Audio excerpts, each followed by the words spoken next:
engaging celebrity interviews, exciting updates from Christian filmmakers, movie reviews so you can choose your movies wisely, and so much more here on FaithOn Film with Isaac Hernandez and Holly McClure.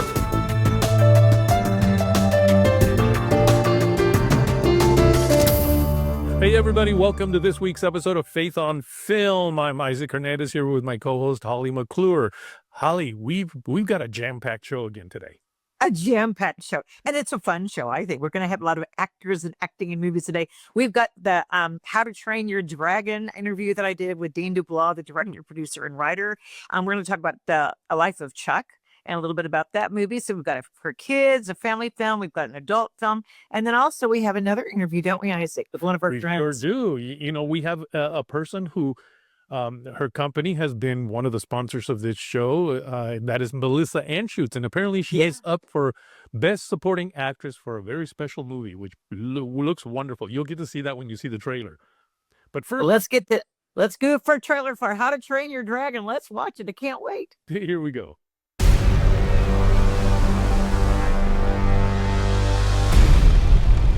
When you carry this axe, you carry all of us with you.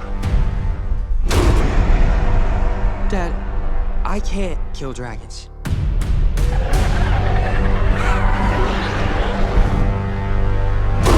But you will. I'm a Viking. I'm a Viking!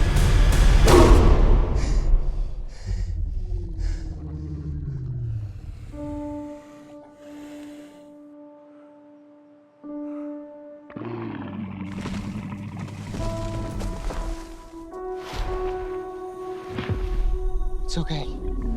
I won't hurt you.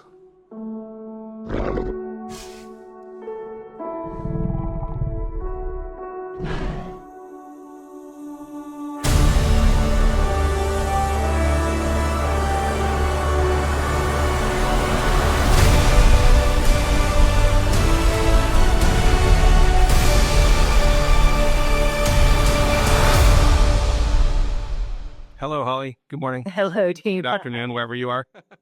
It's good morning. I'm in Dallas, Fort Worth, Texas. So yeah, Oh, great. very early morning here. Now, listen, Dean, I've been doing this for 25 years. Okay. So I followed all the How to Train Your Dragons and I love this. I'm telling you, I went in thinking, oh, I'm excited about this. Having done a lot of children's films, obviously, right? This excited me. I think you've done something that I think excites the kid and every adult as much as the kids will be and teens will be. I love this movie. Thank you very much. That's our goal. You know, we wanted to make a movie that was not for kids alone, but as broad an audience as we could. And it reaches the kid in all of us. There's so many things about this film, but one of them, stuck out to me. My favorite scene was the flying scene and the music that you used with this fully made that so emotional. And how many things have we seen of characters flying, but this was so unique and so different. Talk about how doing the animated version and doing something live action like this to make it look real, must have been very difficult, but how did it feel doing scenes like that in directing? Yeah, that scene in particular was technically a challenge because it meant that Mason Thames, who's a Dallas boy, he's from Dallas as well, he had to climb on top of this giant rig that was about 15 feet tall, and it could move in any direction. But on top of it, it had a robotic version of Toothless. That was a body and a neck and a head. And the whole point was to put a saddle on that and put Mason on it and have him be affected by all of this movement like a jockey on a horse, so that it was a very realistic connection to the creature. And even though we would then replace that robotic dragon with a CGI animated dragon, the two of them felt like they were in sync. And so it was quite complicated to do, but I think the end result is a flying scene that probably feels more believable and immersive than just about any other movie that's been made. Having written and directed, was it a little easier to know the story and then know how you wanted to do the story, how to direct it? Yes. I think when Universal Studios approached me about the idea of a live action movie, I volunteered for the job because I know where the heart is and I know where the wonder is. And I wanted to make sure that we were able to import that into a live action version intact. so that it wouldn't become, yet another soulless remake of an animated classic. And there was lots to explore in turning it into a grounded reality with photoreal dragons that feel like they could have been part of our world. But mostly it was like, how do we preserve the spirit of the characters and the message of the story and the wonder? And there were several messages, but one that I dearly loved, which I think a lot of people relate with, the father-son relationship and how difficult for, Hiccup, the expectations. And then to see Gerard Butler's face, which of course I know it's not his character's name, but he is that character. But to see the softness and the change, it's so different. And seeing this live action, it's so different seeing this. Talk about that father-son relationship, but that was important to the story. It was important to the story, and I connect with it as well because I was a kind of a loudmouth teenager, and I wasn't very respectful to my father in the years before he passed away. And I always regret that we never had that moment of amends where we could have made apologies to one another. So living that out in film is quite cathartic to me. Hearing those words when Stoic says to his son, "I'm proud to call you my son," and the effect that has, the visual effect you see on Mason Thames. He takes a moment before he says, "Then that's all I need." It still gives me goosebumps. It feels like such an earned emotion through the story. And that's what the movie really is. It is about this push and pull of love and expectation. They're a small family unit. They love one another, and yet they can't seem to see one another because of their sort of their own tradition. They're sort of baked into this expectation of what strength is and what's acceptable. And Hiccup leads with compassion. He leads with empathy. It's not a welcome attribute in a Viking society, but he does teach everybody in the end the value of it. One quick thing, favorite scene. I mean, as the parent of a baby you produce, it's probably hard to say, but is there one that particularly sends in your heart that people will love? There is one that I thought I was especially proud of when it came together, and it is that scene where Hiccup's meant to go into the arena in front of everybody and slay a dragon, and he chooses that moment to try to show them the error of their ways. I just love the emotional dynamics that are going on. You have Astrid supporting him in their conversation in the tunnel. You have Stoic publicly expressing his pride for his son, but on the wrong basis. And then you have Toothless coming in to try to protect Hiccup out of his loyalty and friendship, and ultimately he gets captured. And so it's heartbreaking in the end.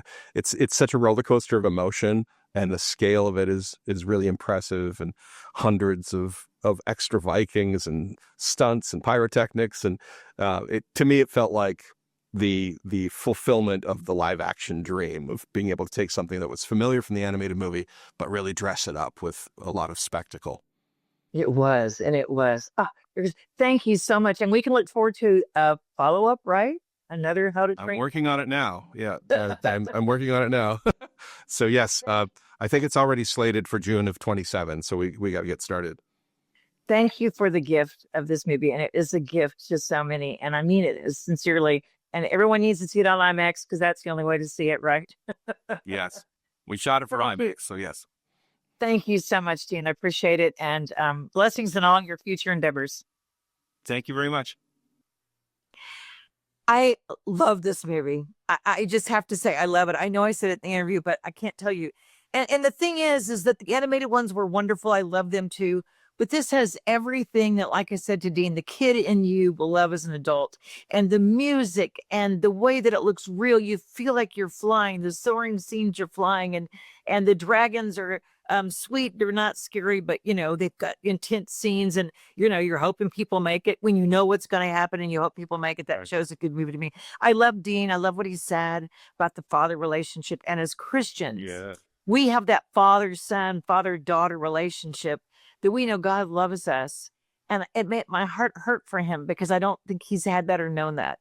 And, to have that real life trauma with your father, and then to have him say that he was able to make amends in the film and the way that he brought the characters, and that gave him kind of a wholeness, completeness. I love that. You guys have to see the movie, but watch, having watched this interview, you can appreciate now even more the father-son relationship of the movie. Gerard Butler's amazing. Again, Mason Thames, Nico, they play Hiccup and Astrid, and I just can't say enough good things about this. This is a PG, so I think your little ones will like it. I don't think they'll be scared if they're not scary dragons, but there's an intense opening scene where there's a lot of firebombing, dragons bombing the village. So, if your kid reacts to that, then you may want a 7, 8-year-old and up. I don't know how young for yourself. So again, choose your movies wisely as parents for your little ones. Which is what PG means, parental guidance. It means that that's you what it means. decide if your kid is up to seeing this movie. That's right. That's right. Now the next movie we have, movie you want to talk about. the next movie we have is The Life of Chuck. And let's watch the trailer so we can talk about it after. And I think we have a clip. The universe is large and it contains multitudes, but it also contains me.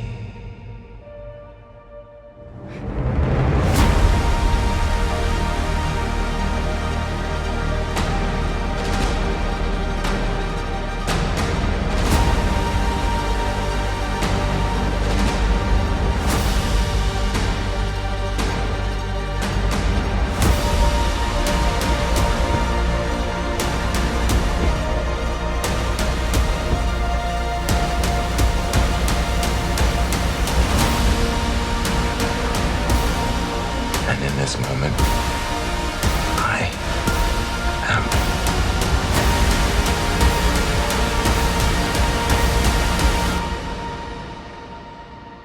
am wonderful.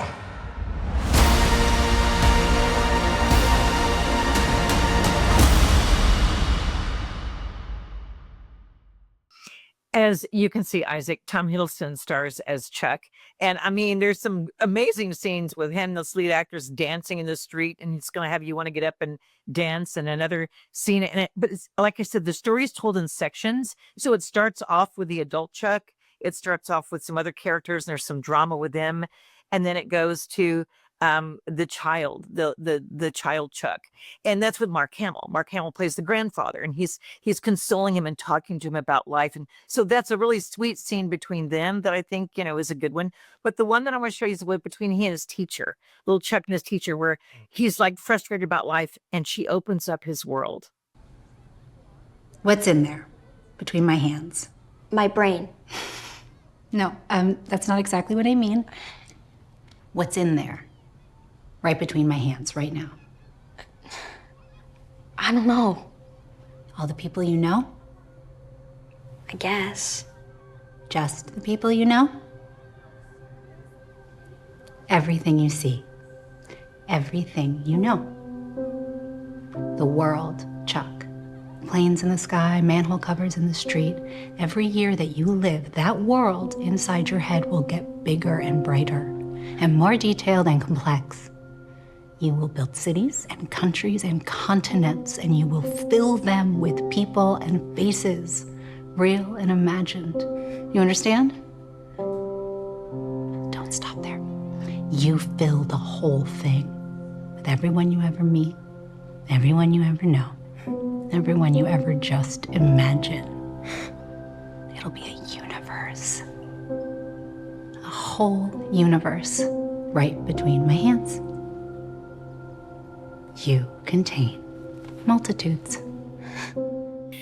Okay, Isaac, as you can see, it's just, there's some sweet moments in this film. It's rated R, folks, not for violence, not for a lot of heavy things, for some language, mild language. It really isn't, the strong language, it's mild language. And there's a couple of fight scenes, and then there's a scene where he cuts his hand. And I mean, it's two little kids kiss. It's got some sweet moments in it. So the way that it's done again is in sections, and they start off, it's kind of disjointed. It's not a continuous starting off as a child going up.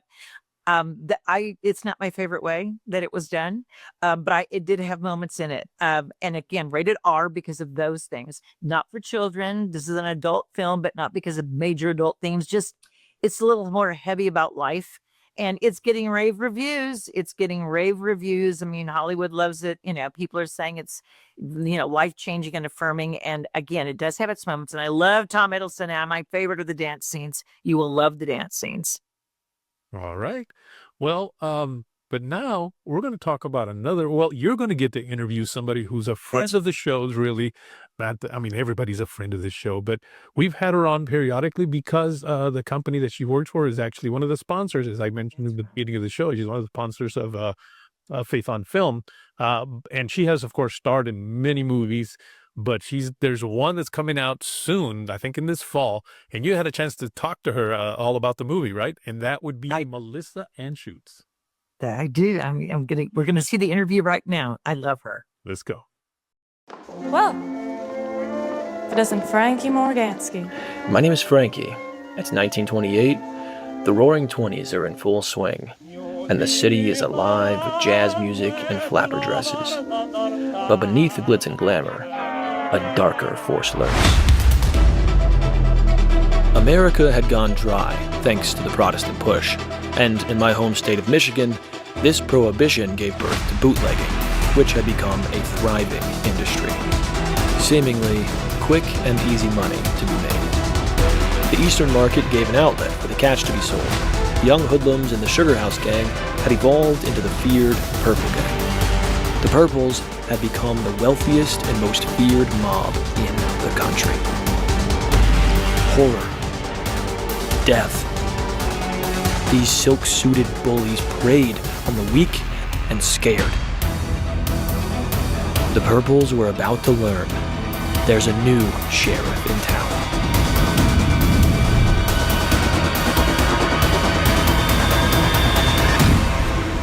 War is coming to HARSEN'S Island.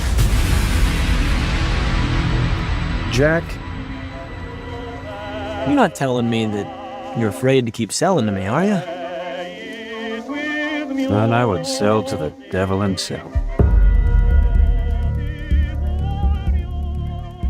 Well, Melissa, that looks like a great movie, HARSEN'S Island Revenge, and you play the character Alina. Tell us what it's all about. I do. So it's a World War I story. I have a little secret about the film that I'll share with you today too. I play Alina, who is the lead's mother, the lead character Stella's mother, and in real life, that actress is my niece, Cassie Dean. No way. That's your niece? Yes. Oh, wow. Yes. We have 5 kids between my sister and I, and they're all boys, but one girl, and she is following in my footsteps, and nothing makes me happier. So it was really fun to actually play her mother. My character is really going through a lot. We just really did an excellent job as far as the production is considered, with bringing in the right period cars, and wardrobe did a great job. And I have to shout out Dane DeFord. He did all of the orchestration behind getting all those period cars. Not an easy thing to do. Yes, and I play Alina, who is struggling. Her husband has had a stroke. So she is really struggling. And then there's this purple gang that is really running the town, and, extorting money from people, small businesses. And lo and behold, these World War I kids basically come home from war, and they're just not going to have any of this purple gang doing these things. Purple gang is real. It's based on true events that happened in the Detroit, Michigan area. So it's a wild ride. It's a lot of it's an incredible story.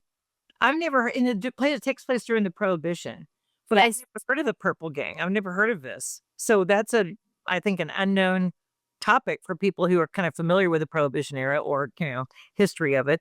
Wow. Now, it's in the movie, it said something about Michigan, the trailer. It said Michigan. Did you film in Michigan? We did. We filmed it in Alpena, Michigan. We actually didn't film it on HARSEN'S Island because you can imagine how difficult that would be as far as getting people to and from HARSEN'S Island.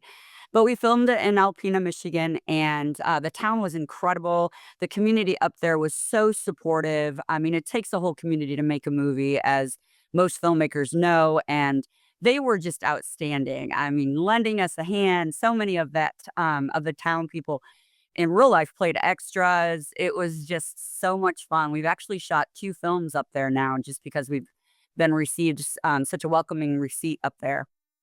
Well, I did the movie years ago, I think 2005, Frontier Boys, and we filmed all up along the Lake Michigan and Holland and on up further. So it's a beautiful area, beautiful place to film. And I do love the state. My daughter and son-in-law used to live there. So, I mean, it's exciting. Now, what is you're up for Best Supporting Actress in this movie. Honor. It's such an honor. What are the Red Letter Awards? What is that? Yeah. People who aren't familiar. Yeah, so the Red Letter Awards, they're happening in Tennessee. So at Tucker Theater in Tennessee. It's a Christian-driven festival. And when the nominations came through, I was just so excited and so floored. My part in this is small, but it just goes to show you that really no part is small. I mean, you can be a supporting actor and just be helping support tell the story, which is what my role was in this. And obviously somebody liked it because they nominated me. And it made my day when I saw that come through. I was just so thrilled and so honored to be celebrated for the craft. It really is. It's such an honor. Well, I mean, what do you think about your role or the character that brought their attention? Like, do you have a real dramatic part in it? Is there an action scene, or what is it that you did? You think that, that character got that recognition? So I won't give any spoilers, but I will tell another secret. Okay. There was a scene that was pretty traumatic for my character. I won't tell you why, because you have to see the movie and then you'll see why. But I actually pulled Carl Wentz, who's the director, aside and asked him if I could play with the other lead actor a little bit and get an honest reaction by ad-libbing the scene. And he said, yeah, go for it. So, man, I went after him. Did you really? Ooh, punching, hitting, screaming, all of it. It was great. And of course, I got a natural reaction because he wasn't expecting that. It wasn't written in the script. So his reaction was like, whoa, but I reacted how I really felt a mom would react based on what was happening in the film at the time.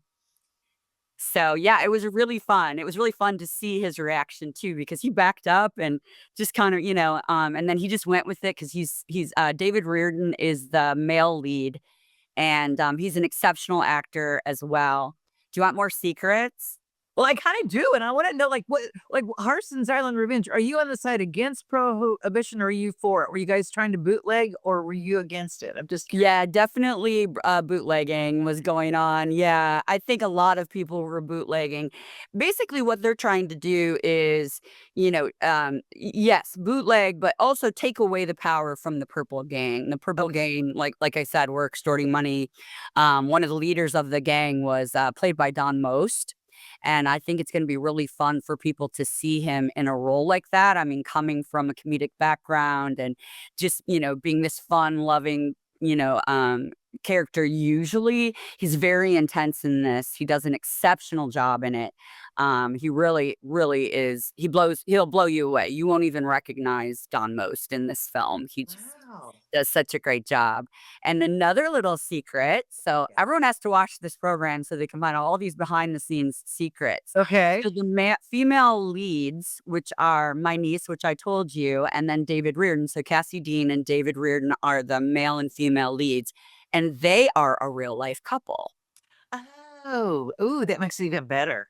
So there's a little love story in there. Yes. Yeah. And their real life chemistry just really translated through on the screen.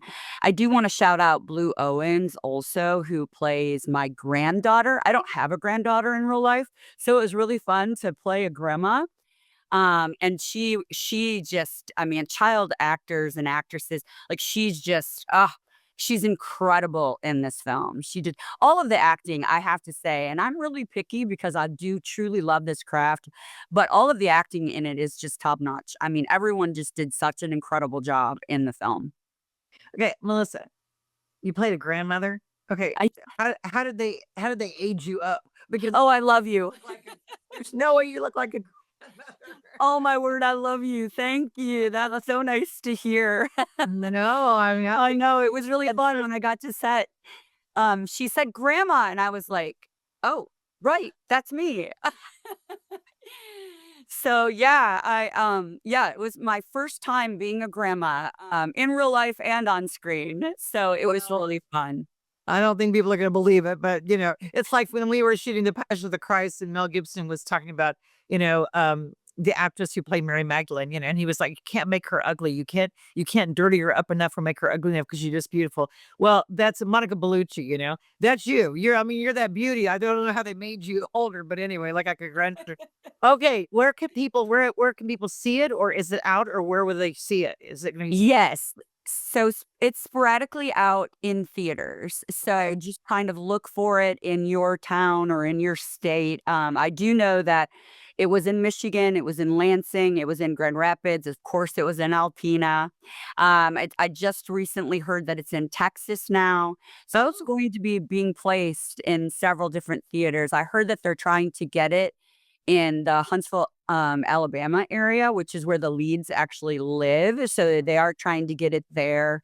But we're so excited to have, kind of a limited theatrical run. And then this fall, it will come out on streaming, video on demand. And I'm very proud to say that Bridgestone, BMG Global, will be distributing it. So I have the wonderful opportunity to market it. So eventually it'll hit ETV, which is your sponsor, and that will be some time yet before it actually gets to that, to home entertainment. Okay, when it's going to come out, you got to come back and you got to tell us when it says. And if you want, when will you find out if you won the Best Supporting Actress? Not until fall. The awards aren't until the fall. So right now they're just rolling out all the nominees. And I know I really want to go to the awards show. I feel like it would be so much fun. And like I said, just being among people that are like-minded and are in this industry, it's so comforting. And Yes. yeah. So I'm really, really excited about the awards show. Well, congratulations. We love having you on, and I'm excited about the movie. I can't wait. Really, Isaac and I, this looks so good. We want to watch it now. We want a screener. So I can't wait. Yeah. Can't wait to have you back on the fall. We'll talk about it. Oh, that sounds great. Thank you so much for having me on the show. I love your show. And I feel like always we're sitting having coffee and chatting. And we still have. We are, and we love having you on. Thank you, Melissa Anschutz. Again, the movie is Harkins Island Revenge. She's up for Best Supporting Actress, and we'll see her more in the fall. I'm Melissa Anschutz, and I star as Alina in Harsen's Island Revenge. And you're watching FaithOn Film. Great interview, Holly. Don't we just love Melissa? We love her. She's so easy to interview and talk to. And I just love that she's an actress, doing all she can, man. They're busy these days. So, folks, gonna want to see that movie. It's a good one. Can't wait. Yeah, absolutely. But that is it for today's show, Holly. We just want to make sure people go to our website, faithonfilmtv.com. That's faithonfilmtv.com. Holly, we'll see you next week. See you next week.